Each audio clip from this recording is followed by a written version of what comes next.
Thank you for joining us for this episode of That Solo Life, the podcast for PR pros and marketers who work for themselves. People like me, Michelle Kane of Voice Matters, and my wonderful co-host, Karen Swim of Solo PR Pro. Hi, Karen. How are you doing? I am good, Michelle. How are you doing I'm today? doing all right. Doing good today. Doing good this moment, which is all we can ask for. Life is Yeah. decent, right? Yeah. So we're going to have a little fun today. Well, I hope we always have some fun, right? But today we're going to dig into the folly of an AI first approach to your business, to your marketing. I mean, look, there's no escaping AI, which has its ups and downs, but we've seen a lot of examples lately where companies are just like, yeah, we're just going to use AI and who needs people? And it's just not the way to go. It's a tool that can be very good, but at this point, I don't think it's a full-on replacement for actual people with skills and thoughts. I agree with you. And I don't think it ever should be for some things. I still Right. am of the mind that technology should serve us, not the other way around. Agree. Agree for sure. Yeah. I think I think a lot of this, like we're seeing with Business Insider, losing staff. And, we're going to point to an example of Duolingo, which also went all in AI and now they're walking it back. So it seems like kind of like anything new and shiny. We've seen businesses go all in.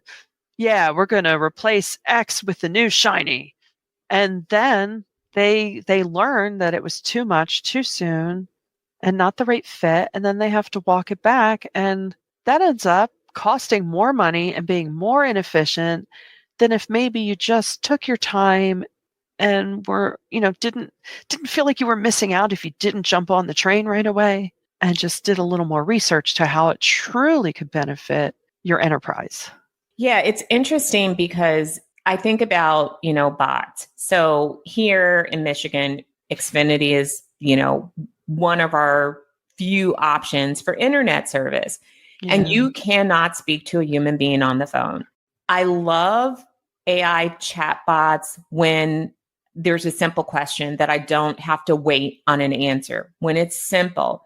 But when you get into complexities and you need the nuance of a human brain, it only serves to make customers angry when they can only Right. deal with a bot that's not answering their questions and doesn't have the ability to think like a human being and to get the nuance of your problem that's not fitting whatever, is in their language model. And I would say Yeah. that companies went to these bots to prevent paying human beings to do a job that they deemed as simple. But in reality, you've created more work for the human beings that are left. You've probably increased your cost in some areas with angry customers. And, what people do here is that they just then go to the local Xfinity store. And so Yeah. you were trying to take a burden off of the humans and have fewer human beings, but now you've actually increased their burden. And that doesn't seem to make sense to me. Yeah. And not to mention increasing the burden of your customers because, I'm sure we've all screamed representative time and time again because oftentimes the prompts don't fit your particular issue or you just need a you just need a person. And rather than spending a half hour trying to get to the person, you could have, maybe taken 5 to 10 minutes, reached an actual representative and handled it. And all that does is create more frustration for the brand. Even if it is a limited choice, if something better comes along, you're less likely to stick with them just because of all those layers of, the bad experience. And I wish companies would think through that more rather than look at, what's on paper and the bottom line and think, oh, well, this is the way to go. It's great without really thinking about, isn't customer experience supposed to be at the forefront of most decisions in this digital age? I Silly me. agree. I mean, we've seen some strategies that work, like Meta, who, Yeah. we all have a not great relationship with these days, but No. they're going AI on their ad consoles, on their ad products with the Yeah. budgeting and suggestions. I mean, Yeah. something like that kind of makes sense to me. Yeah. But when you say that you're a news organization and you are eliminating jobs because of AI, that doesn't really sit well when you are at the seat of trust and when you are supposed to be. Right. You need Right. human Right. beings who can think, who can weed through information. I do believe AI is a great tool, but it is, Yes. again, it's a tool that humans can use. So the way I'd love to see people deploy AI in their organizations is absolutely use it for things that can be automated. I don't think any of us will Yes. argue. Like things that can be automated, please do use AI and use your human beings for higher value thinking. Train people and Mhm. give them license to actually be able to help customers use AI to help the people to sift through information quickly and to find answers Right. that they can then filter through their human experience and intelligence. So I think about like if you had the beauty of AI married with the customer service of Chewy, because Chewy has fantastic customer Yes. service.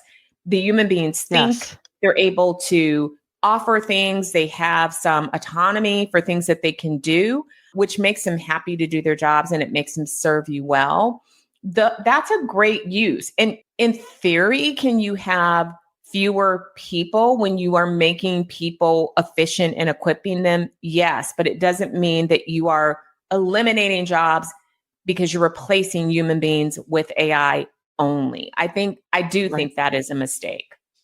Yeah, I fully agree.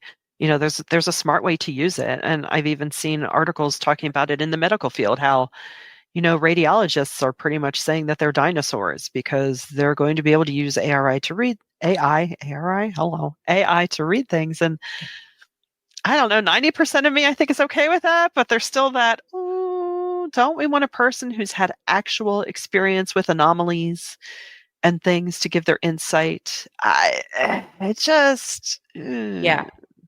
True story. Many years ago, a friend of mine was diagnosed with cancer, and it mhm, wasn't her first bout with cancer.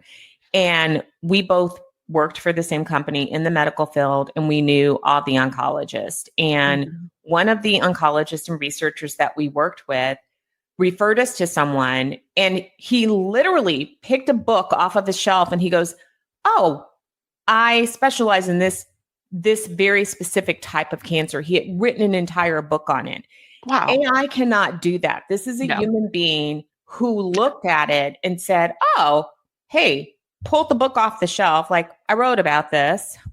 I know Yep. this," and was able Yep. to navigate her through that journey to get cancer free. Yeah. And I just, again, I think about that a lot because you're right. In certain fields, you still do need that human experience and a human to see something that a Mhm. robot, a tool, because artificial intelligence is artificial. It's not Thank you. human intelligence. Exactly. I almost think it's parallel to when social media came along and we thought, oh, we never have to do things in person again. We know we don't need this. And now we found out we still long to be together in some way, shape, or form. We long for that person to person community. Yes. Has it changed post COVID with, turnout to events because people are prioritizing their time differently? Yes, but they still crave that human connection.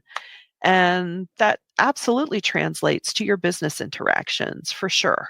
I fully agree. AI is a great tool, can be very helpful, but it definitely shouldn't be a full on replacement for many things. Yeah, I feel like the scary thing for us in public relations is that for a lot of us, I think we're just like, oh, I can't wait to the day when I can walk away from all of these tools, live off the grid on a farm somewhere and not care about it. But for now, while we're still in this industry, we do have to care Yeah. about it and we have to be ahead of the curve.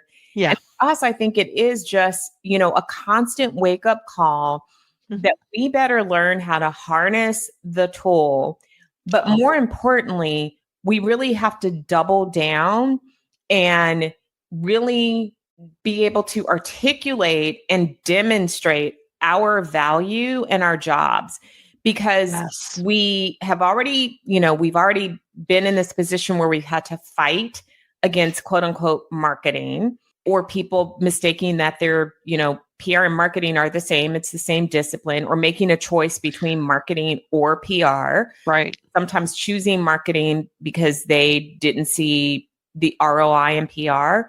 So I think it's getting harder for us. And then, of course, we're dealing with the media landscape where we see a lot of AI, but then we're having publications tell us, don't you dare use AI in anything that you bring to us. Right? Like, So wait a second. there's a lot going on. Yeah. But we've got to protect our turf, we've got to protect our jobs, and we've got to Yep. protect our place.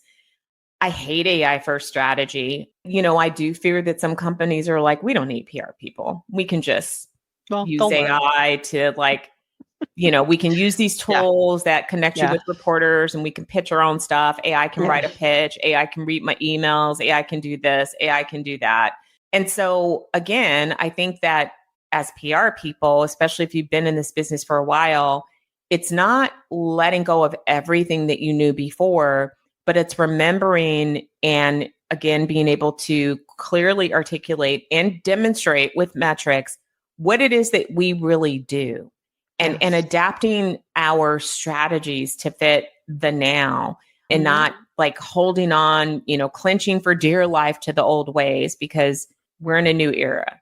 Yeah. And that's, holding on dearly to the old ways has never served us well, and those of us in this business, we do know how to adapt. And you need to embrace AI and use it as best you can. Understand it, understand, as you say, how businesses are planning to adopt it or thinking of adopting it. And honestly, be that voice in the room to advise and say, hey, you need to think about all these things as you do this and how it's going to affect your public, and really be thoughtful about it, because that just points back to our role in PR as being a trusted advisor of how things are going to go down, because not everyone in the room is going to be thinking that way, even if it is their company. So, and oftentimes that's where our status as an outsider is helpful, because we can see it a little differently to their benefit. Well, we hope this has been helpful to you. And if it has, please do share this episode around. We would please help us amplify the information we share each week. That would mean so very much to us. And if you have any questions or comments, hit us up at soloprpro.com. And until next time, thanks for listening to That Solo Life.